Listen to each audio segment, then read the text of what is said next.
시청자 여러분 안녕하세요. 2024년 1월 6일 할텐서울 복음방송에서 보내드리는 주안의 하나 진행의 강승규입니다. 2024년 새해가 밝았습니다. 2024년도 날마다 하나님과 동행하는 은혜가 있기를, 그래서 하나님을 더욱 사랑하고 이웃을 더욱 사랑하시는 우리 모두가 되기를 소망합니다. 2024년 시작하며 새로운 프로그램 준비했습니다. 땅끝까지 복음을 전하라는 예수님의 말씀을 따라 선교사로 섬기는 분들이 많이 계시죠. 그 선교사님들의 마음속 이야기들을 잔잔하게 담아낸 새로운 프로그램을 주안의 하나 2부에 준비했습니다. 부르신 곳에서라는 프로그램인데요. 처음 선교사로 부름받을 때의 상황, 그런 속에서 어떻게 하나님께서 인도해 나가시는지의 이야기와 선교지에서 경험하는 하나님의 은혜를 소개합니다.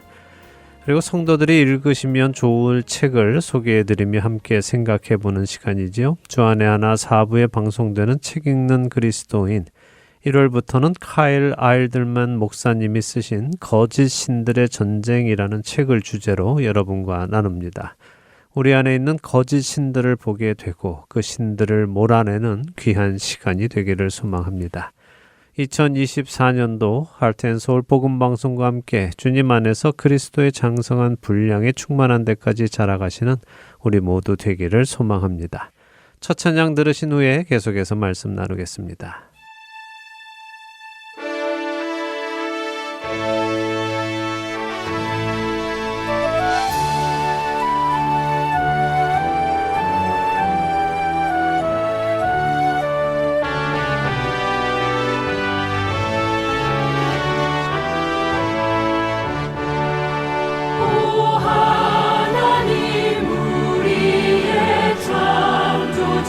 주시니 내 주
새해가 밝으면 서로에게 덕담을 해주며 한 해 인사를 나눕니다. 새해 복 많이 받으시라는 인사로부터 시작해서요. 뜻한 일을 모두 이루시라는 덕담, 좋은 일만 생기기 바란다는 덕담, 건강하시라는 덕담 등 그 인사들만 받아도 마음이 따뜻해지고 풍요로워지는 느낌입니다.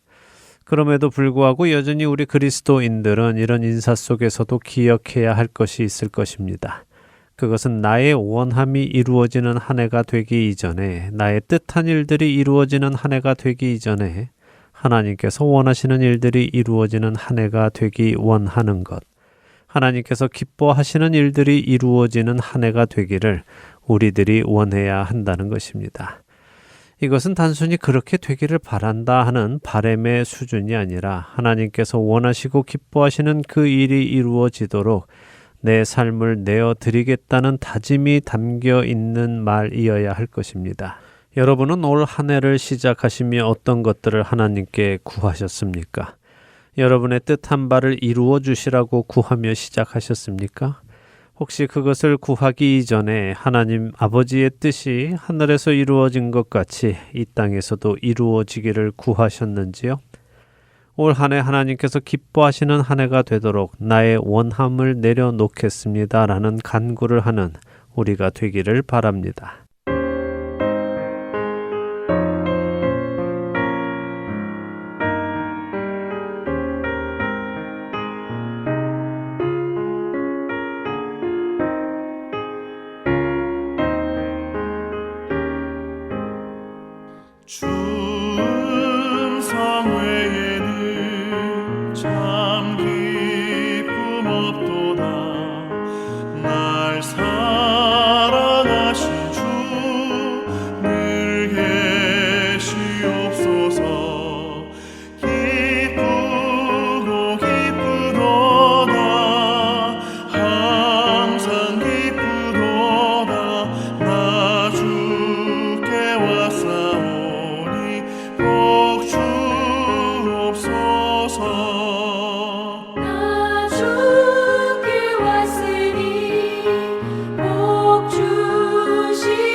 우리는 하나님을 사랑한다고, 예수님을 사랑한다고, 주님을 사랑한다고 고백합니다. 그렇지만 우리가 말하는 사랑이 과연 무엇을 의미하는지는 의문일 때가 많이 있습니다.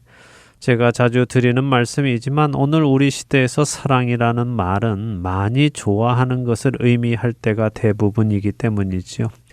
그래서 우리가 주님을 사랑합니다라고 말할 때 우리 안에 그 의미를 주님 제가 많이 좋아합니다라는 의미로 말을 하는 것이라면 그것은 성경이 말씀하시는 사랑은 아닙니다. 예수님께서는 너희가 나를 사랑하면 내 계명을 지킬 것이다 라고 말씀하셨고 나를 사랑하지 않는 자는 내 말을 지키지 않는다라고 요한복음 14장 15절과 24절에 각각 말씀하셨죠. 우리가 정말 주님을 사랑한다면 우리는 주님을 마음을 다하고 뜻을 다하고 힘을 다해 사랑할 것입니다. 뿐만 아니라 우리의 이웃도 그렇게 사랑할 것입니다. 예수님의 말씀을 기준으로 한다면 말입니다. 그리고 우리가 정말 주님을 사랑하고 주님을 사랑하기에 주님의 말씀을 귀하게 여긴다면 우리는 주님께서 하신 말씀들을 가볍게 지나쳐 넘어가지는 않을 것입니다. 수많은 무리가 함께 갈새 예수께서 돌이키사 이르시되 무릇 내게 오는 자가 자기 부모와 처자와 형제와 자매와 더욱이 자기 목숨까지 미워하지 아니하면 능히 내 제자가 되지 못하고 누구든지 자기 십자가를 지고 나를 따르지 않는 자도 능히 내 제자가 되지 못하리라. 누가복음 14장 25절에서 27절에 예수님께서 하신 말씀입니다. 여러분은 예수님의 이 말씀을 얼마나 심각하게 받아들이고 계십니까? 그냥 스쳐 지나가도 될 만한 말씀이라고 생각하십니까? 단순히 예수님께서 좀 과하게 말씀하셨다고 생각하시는지요?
여러분과 함께 기도하는 1분 기도 시간으로 이어드립니다. 오늘은 노스캐롤라이나 그린스보로 한인장로교회 한일철 목사님께서 기도를 인도해 주십니다.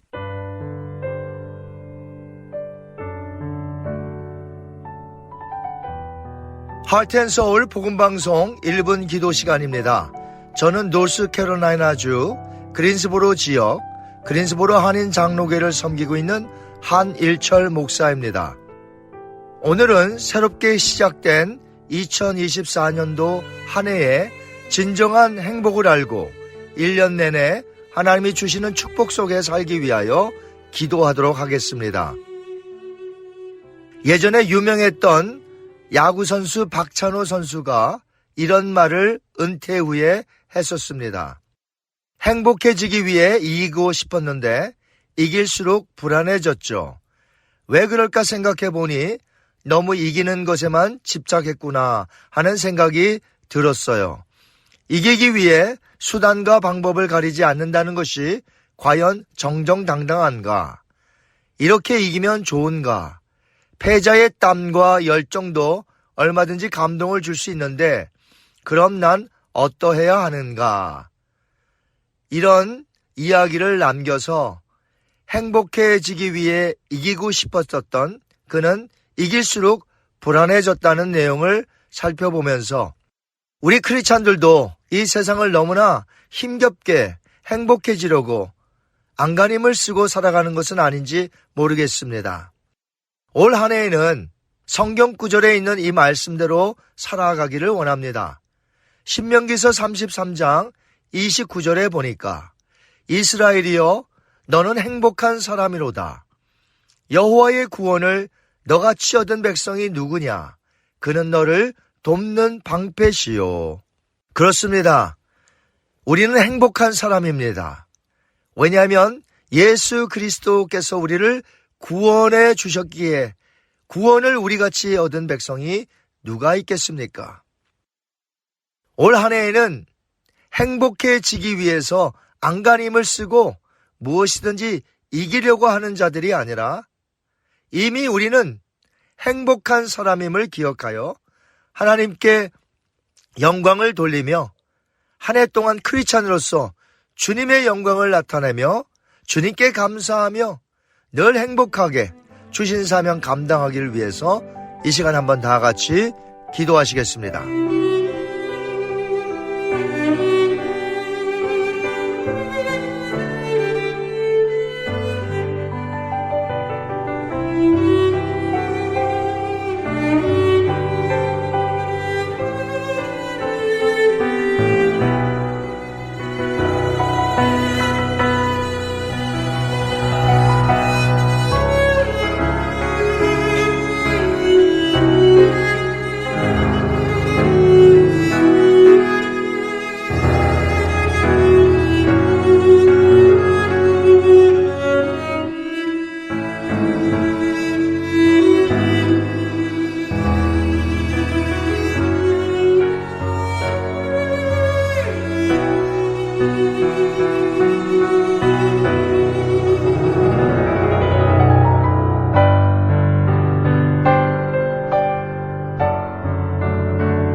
자비로우신 아버지 하나님, 우리 크리스찬들도 지난 해를 돌아보면 행복해지기 위하여 얼마나 이기고 싶었고 얼마나 가지고 싶었고 얼마나 유명해지고 싶었는지 모릅니다.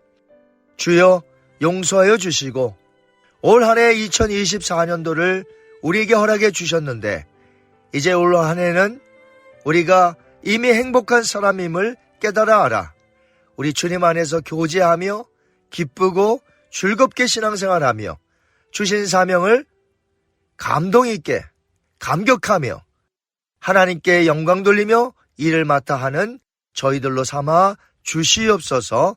올 한해 하나님이 주신 은혜 가운데 행복하게 기쁨으로 살아갈 수 있도록 인도하여 주옵소서.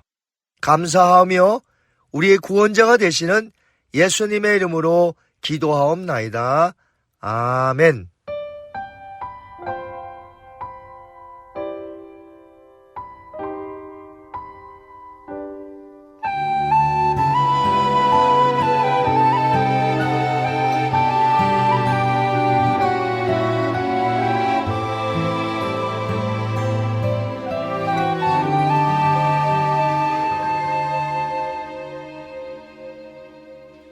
이 세상 가장 아름다운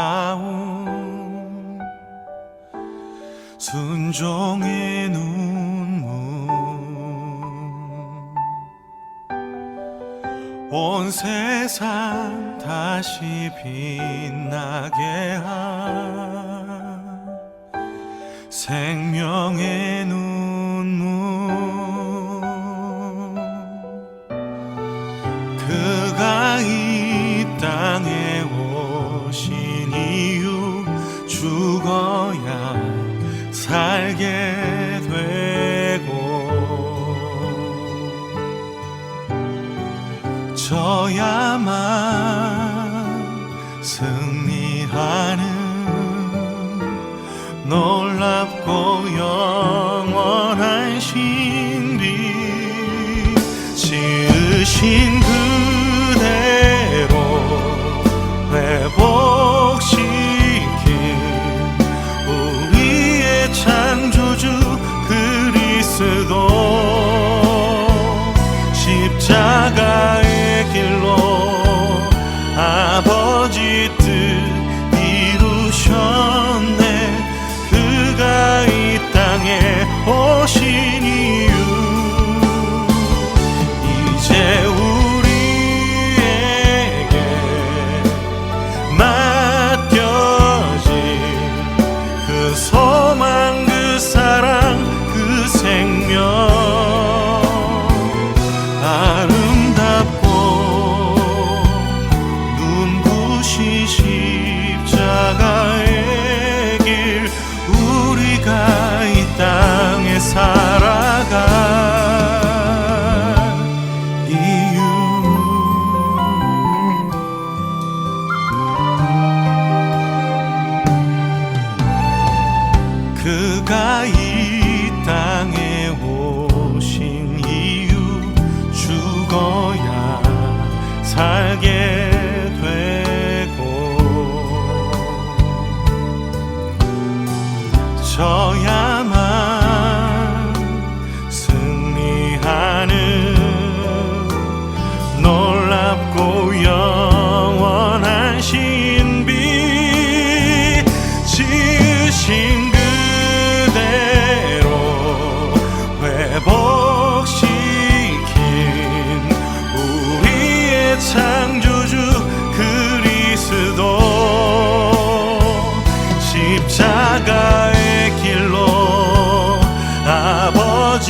눈부신 십자가의 길 우리가 이 땅에 살아가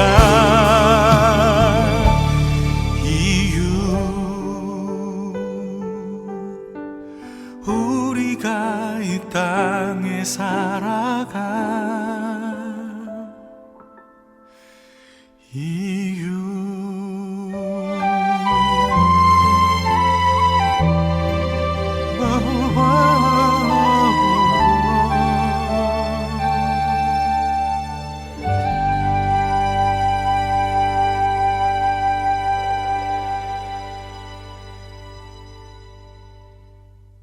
할텐 서울 복음 방송은 지난 2000년 3월부터 오늘 현재까지 순수 복음만을 전하고 있는 선교회입니다. 매주 댁에서 CD나 MP3 CD로 방송을 들으실 수 있고 스마트폰 앱이나 팟캐스트, 카카오톡과 홈페이지, 그리고 유튜브를 통해 여러분의 스마트폰에서 들으실 수 있습니다.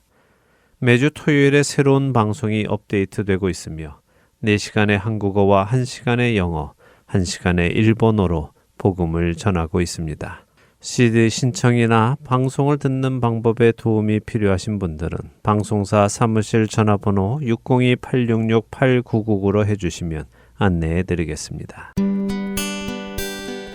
기쁜 소식 사랑으로 땅끝까지 전하는 아랜소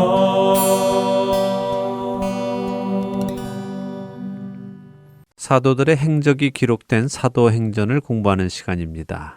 내 증인이 되리라로 이어드립니다.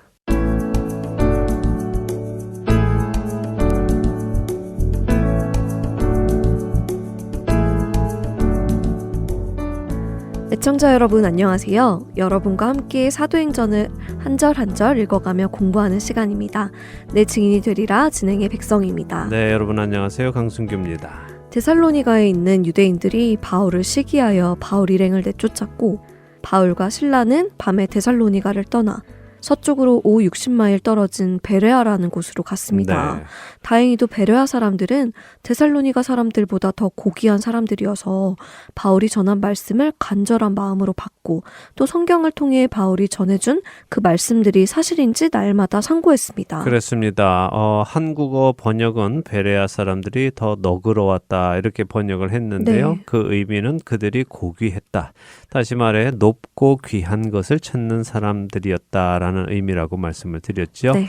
참으로 높고 고귀한 것은 하나님의 말씀이니까 그들은 그 높고 고귀한 하나님의 말씀을 찾고 공부하고 받아들이는 사람들이었습니다. 바울이 전한 말씀도 성경을 펴서 확인한 그들의 모습이 오늘 우리도 배울 점이라고 하셨어요. 맞습니다. 여기 상고했다 하는 말은 헬라어 아나크리노라는 단어인데요. 자세히 조사하여 옳고 그름을 판단하는 법적인 용어입니다. 그래서 한 10여 년 전에 아나크리노라는 이름으로 프로그램을 제작한 적이 있습니다. 여기 하트 서울 복음 방송에서요? 네. 어떤 프로그램이었나요? 한국 성도들이 오해하고 있는 성경 구절들을 펴서요. 성경의 전후 좌우를 함께 상고하면서 과연 그 본문의 말씀이 일반적으로 성도들이 생각하고 있는 그런 의미인가 아니면 다른 의미인가 함께 찾아보고 올바른 해석을 하는 방법을 제시한 프로그램이었는데요. 많은 분들이 그 프로그램을 통해서 오해하고 있던 구절들을 제대로 알게 되셨고 또 성경을 보는 눈이 달라졌다고 해주셨습니다. 저도 하트의 서울 복음 방송 스마트폰 앱에서 찾아서 꼭 들어봐야겠네요. 예, 그렇게 하시면 도움이 될 네. 것입니다. 자, 베레아의 사람들이 이렇게 상고하며 성경을 공부하니 어떤 결과가 왔습니까? 유대인들 중에 믿는 사람이 많았다고 하시죠. 네, 데살로니가하고는 그 결과가 많이 달랐습니다. 맞습니다. 유대인들도 많이 믿었고 또 헬라 사람들도 많이 믿었다고 하시죠. 그러니 복음이란 자신의 마음속에 고귀한 것, 진리를 찾는 갈급함이 있어야 하고요. 그 진리를 찾기 위해 스스로 말씀을 읽고 해석하고 묵상하는 작업이 필요한 것입니다. 네. 자, 이렇게 믿음이 생겨나니 좋습니다. 자, 그런데 여기서 멈추면 좋은데 원수의 공격은 멈추지 않지요? 네. 어떤 일이 일어날지 13절에서 15절 읽어볼까요? 그렇게 말씀하시니 벌써 대충 짐작이 갑니다. 네. 사도행전 17장 13절부터 읽습니다. 데살로니가에 있는 유대인들은 바울이 하나님의 말씀을 베레아에서도 전하는 줄을 알고 거기도 가서 무리를 움직여 소동하게 하거늘. 형제들이 곧 바울을 내보내어 바다까지 가게 하되 실라와 디모데는 아직 거기 머물더라. 바울을 인도하는 사람들이 그를 데리고 아덴까지 이르러 그에게서 실라와 디모데를 자기에게로 속히 오게 하라는 명령을 받고 떠나니라. 네. 아이고. 데살로니가에 있는 유대인들이 또 여기 베레아까지 쫓아와서 방해를 하는군요. 예, 베레아 사람들은 가만히 있는데 데살로니가에서 바울과 실라를 공격했던 유대인들이 여기 이 먼 곳까지 쫓아와서 방해를 하며 또 소동을 일으키지요. 네.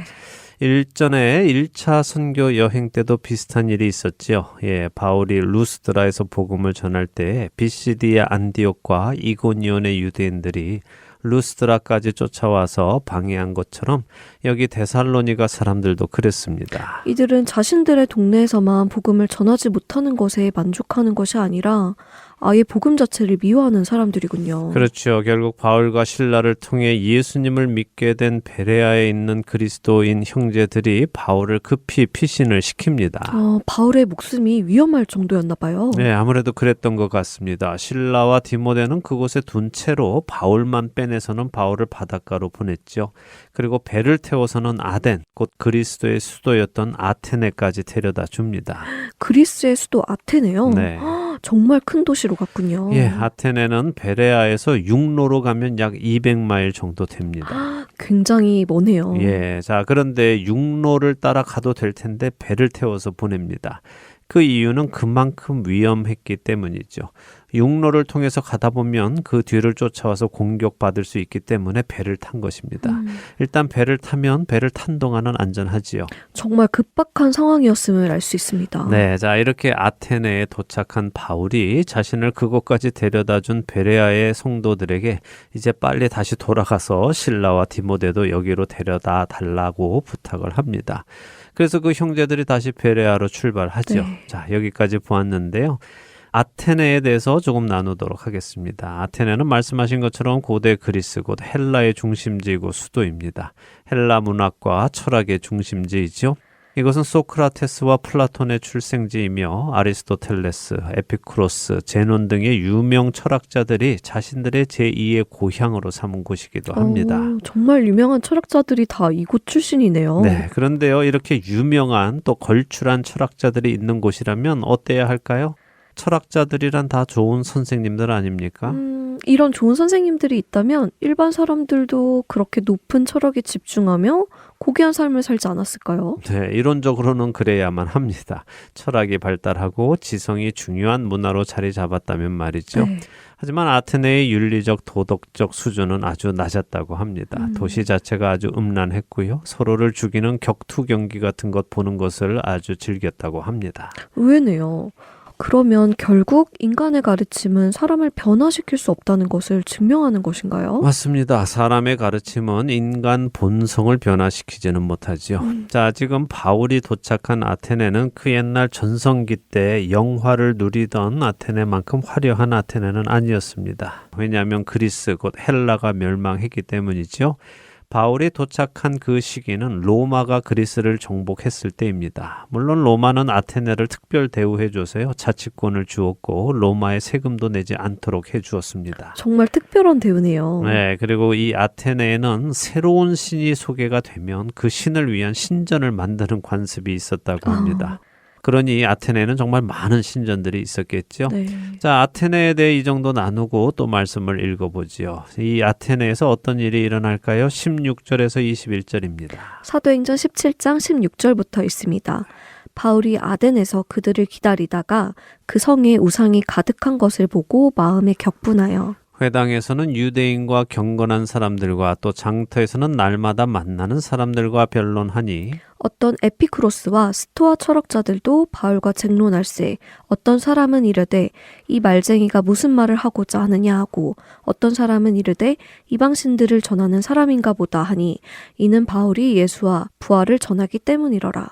그를 붙들어 아레오바고로 가며 말하기를 내가 말하는 이 새로운 가르침이 무엇인지 우리가 알 수 있겠느냐. 내가 어떤 이상한 것을 우리 귀에 들려주니 그 무슨 뜻인지 알고자 하노라 하니 모든 아덴 사람과 거기서 나그네 된 외국인들이 가장 새로운 것을 말하고 듣는 것 이외에는 달리 시간을 쓰지 않음이더라.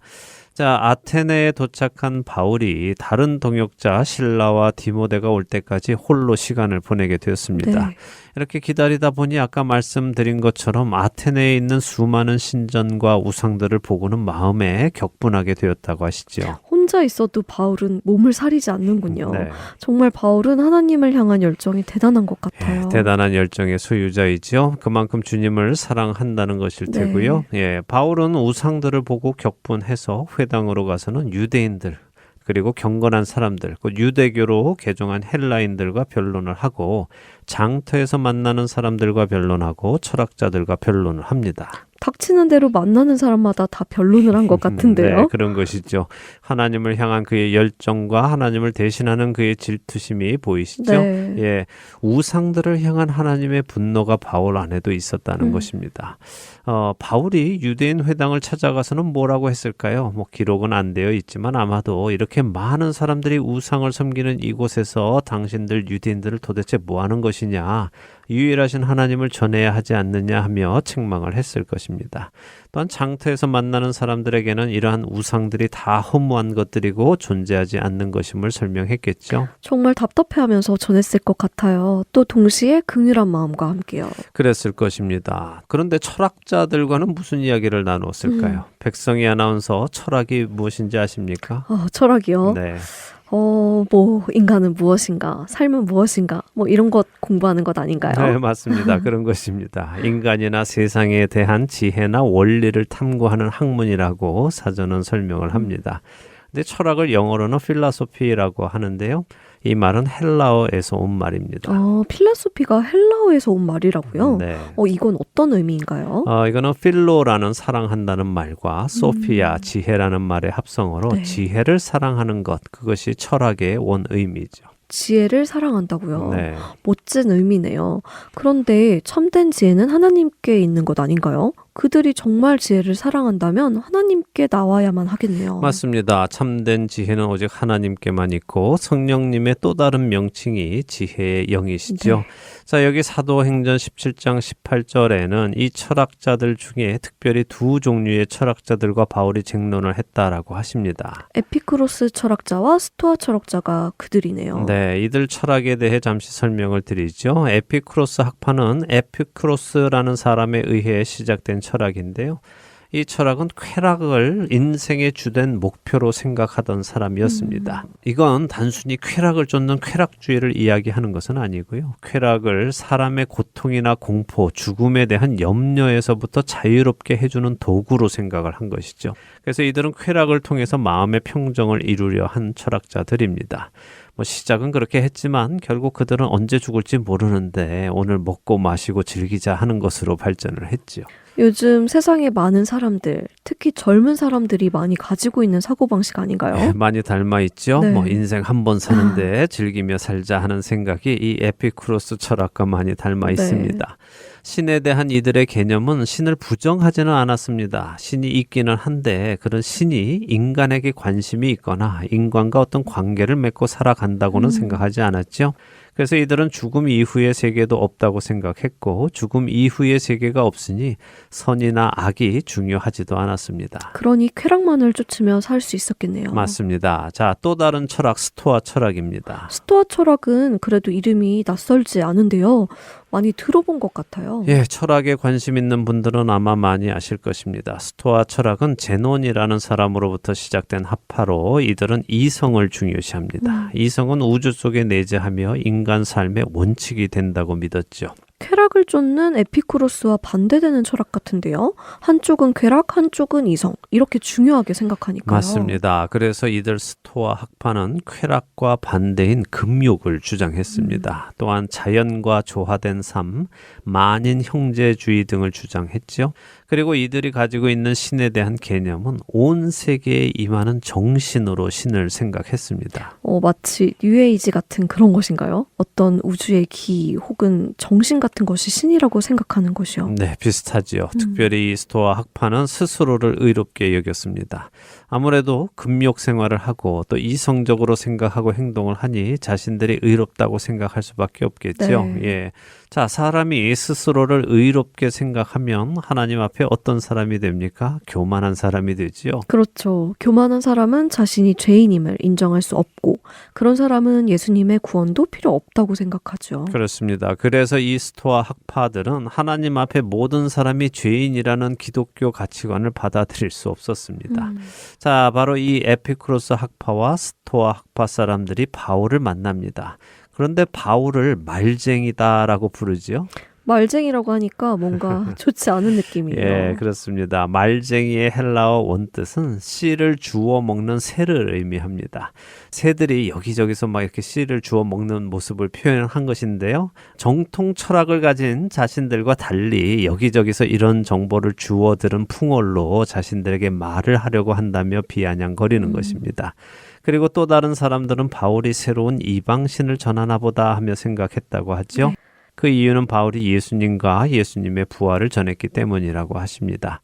그런데 예수님을 이방신이다라고 하는 것도 사실 기분 나쁘잖아요. 그렇죠. 참 하나님이신 예수님을 이방신이라고 하면 우리는 기분 나쁘죠. 네, 그런데 이 본문을 헬라어 본문으로 읽으면 기분이 더 나빠집니다. 헬라어로 신은 테오스입니다. 그렇다면 예수님을 이방신이라고 하려면 이방의 테오스다라고 했어야 하지요. 근데 사실 헬라어 본문은 예수님을 테오스가 아닌 다이모니온이라고 표현했습니다. 이 다이모니온은 영어 디몬의 유래어로요. 마귀를 뜻합니다. 네? 예수님을 이방의 마귀로 생각했다는 것인가요? 네. 그건 정말 너무한데요. 너무하지요. 네. 예. 아테네 사람들은 바울이 전하는 예수님을 이방의 귀신 정도로 생각하고 있었다는 것입니다. 교만함이 가득한 것이죠. 물론 아직 참신이 누구인지 모르니 그럴 수도 있지만요. 어쨌든 이들이 바울을 아레오바고라는 곳에 데리고 가면서 네가 가르치는 그 새로운 가르침을 우리에게 좀 말해줘라 라고 합니다. 아레오바고는 화성의 언덕이라는 의미인데요. 아테네의 서쪽에 위치한 바위로 이루어진 높고 평평한 지역이라고 합니다. 그리스 신화에 의하면 화성의 신인 마르스가 그의 딸 알키페를 능욕한 자를 죽인 후에 자신이 사람을 죽였기 때문에 그 자신이 저지른 살인에 대해서 12명의 신들 앞에서 재판을 받았는데 그 재판을 바로 이곳에서 받았다고 해서 이곳을 화성의 신인 마르스의 이름을 따서 화성의 언덕이다라고 부르는 것입니다. 그래서 당시에는 이곳에서 재판이 많이 벌어졌다고 합니다. 또 소크라테스도 이곳에서 재판을 받았다고 전해지죠. 어쨌든 지금 바울은 재판을 받으러 가는 것은 아닙니다. 아테네 사람들과 외국인들이 가장 최신의 것을 말하고 듣는 것을 좋아하고 또 다른 일에는 별 관심이 없는 사람들이어서 새로운 것을 말하는 바울의 이야기를 듣고자 그리로 데리고 갔다고 하시죠. 그렇다면 진리에 관심이 있는 것은 아닌 것 같네요. 네. 그냥 호기심을 따라가 보는 것이고 뭔가 새롭다니까 드러나 보자. 시간도 때울 겸 하며 간 것 같네요. 맞습니다. 자, 이런 그들과 함께 아레오바고로 바울이 갑니다. 다음 시간에는 그곳에서 어떤 일이 일어나는지 보도록 하죠. 네, 정말 바울의 삶은 어딜 가도 예수님을 전하는 삶이네요. 네. 정말 그는 예수님으로 가득 찬 사람 같아요. 또한 예수님을 정말 깊이 사랑하고요. 부럽죠? 네, 부럽습니다. 사실 사람은 서로 알면 알수록 실망하는 경우가 많죠. 네. 그런데 예수님은 그렇지 않습니다. 예수님은 알면 알수록 더 사랑할 수밖에 없으신 분임을 우리는 알게 될 아멘. 것입니다. 그렇게 우리는 예수님을 더 알고자 늘 노력해야 하고요. 그렇게 예수님을 알면 알수록 사랑은 더 깊어지게 될 것입니다. 아멘. 예수님을 더 알고자 하는 우리가 되기를 바랍니다. 네. 사실 오늘 2024년 첫 방송인데 올 2024년은 예수님을 더욱 깊이 알게 되고 더욱 많이 사랑하는 한 해가 되기를 소망해 봅니다. 아멘. 그런 은혜와 축복이 우리 모두에게 있기를 소망합니다. 네, 내 증인이 되리라 다음 시간에 뵙겠습니다. 안녕히 계세요. 안녕히 계십시오.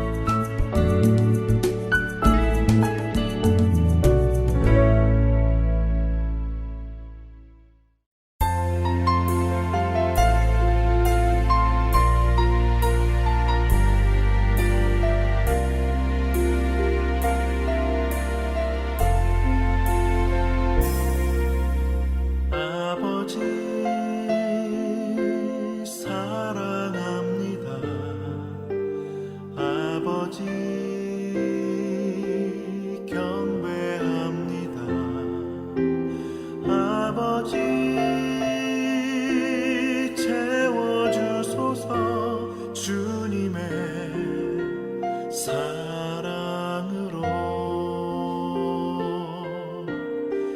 예수님 사랑합니다. 예수님 경배합니다. 예수님 채워주소서 주님의 사랑으로. 성령님 사랑합니다. 성령님 경배합니다. 성령님 채워주소서 주님의 사랑으로.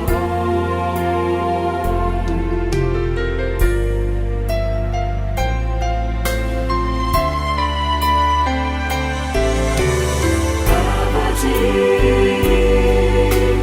사랑합니다. 아버지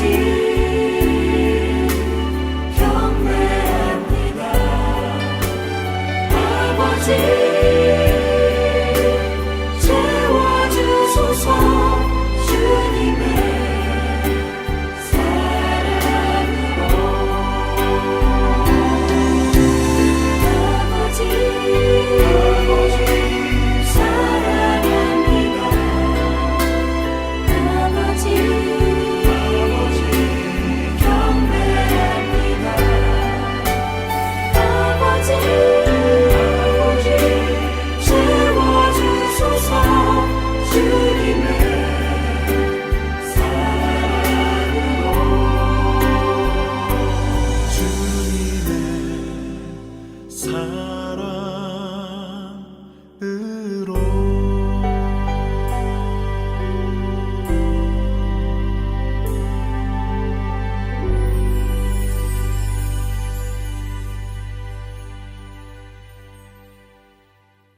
사람이 어떤 일을 반복적으로 하다 보면 자신이 만족하는 상태에 이르게 되고 그 만족한 상태 속에서 변하지 않고 머물러 있는 흔히 매너리즘이라고 말하는 상태에 들어가게 됩니다.